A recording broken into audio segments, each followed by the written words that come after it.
আমিষ না ধর্মের টানে অভিনয়কে বিদায় জানাবেন, জবাব কৃষ্ণভক্ত ফুলকি দিব্যানীর। বাংলা টেলিভিশনের পরিচিত মুখ দিব্যানী মণ্ডল বর্তমানে জি বাংলার অন্যতম জনপ্রিয় মেগার মুখ তিনি। ফুলকি হিসেবে অল্প কয়েক মাসেই জনপ্রিয়তার শিখরে দিব্যানী। ধারাবাহিকে বক্সার হওয়ার লক্ষ্যে অবিচল তিনি। বাস্তবেও খেলাধুলায় পারদর্শী ফুলকি। ক্যারাটে গুরু দেবাশিস মণ্ডলের কন্যা তিনি। অভিনেত্রী নিজে ক্যারাটেতে ব্ল্যাক বেল্ট, সেই কারণে সাবলীলভাবে পর্দায় মারপিটের দৃশ্যে অভিনয় করেন। দেখতে মিষ্টি হলেও তিনি মোটেও নাজুক নন।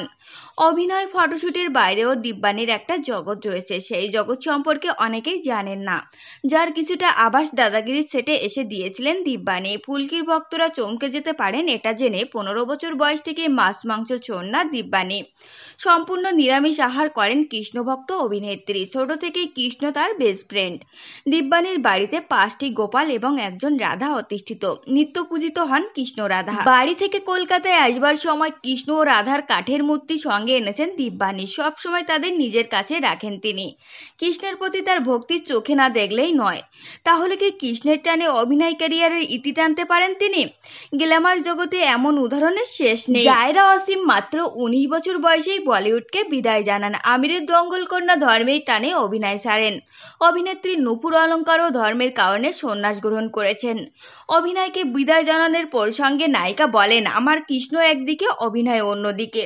অভিনয়কে আমি ভালোবাসি, ওটা আমার ফ্যাশন। আমি কৃষ্ণের ভক্ত বলেই হয়তো অভিনয়কে সঙ্গে নিয়ে এগোতে পারবো। কৃষ্ণের নাম জপ করলে মেডিটেট করা যায়, কাজে মনোযোগ বাড়ে, ভক্তিপথে আরো বেশি করে কাজে মন দিতে পারছেন জানান ফুলকি। শুটিং সেটে মাছ মাংসের দৃশ্য থাকলে দিব্যানীর জন্য মিষ্টি দিয়ে তৈরি মাছ বা মাংস আছে। নিজের পেশাগত দায়িত্ব আর স্পিরিচুয়াল দিক বজায় রাখার চেষ্টা করছেন দাদাগিরির মঞ্চ দিব্যানীকে বলতে শোনা গিয়েছে, স্কুল ও কলেজ জীবনে স্পোর্টস নিয়ে ব্যস্ত থাকায় খুব বেশি বন্ধু হয়নি তার। বাবা মা আর ভাইকে নিয়েই তার জগৎ। আর তার বাইরে দিব্যানী সারাক্ষণের সঙ্গে কৃষ্ণ ও রাধারানী।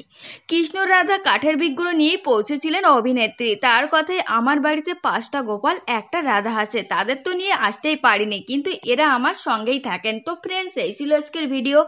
আপনাদের যদি এই তথ্যগুলো ভালো লেগে থাকে অবশ্যই ভিডিওটিকে একটি লাইক করবেন আর চ্যানেলটিকে সাবস্ক্রাইব করে সঙ্গে থাকবেন।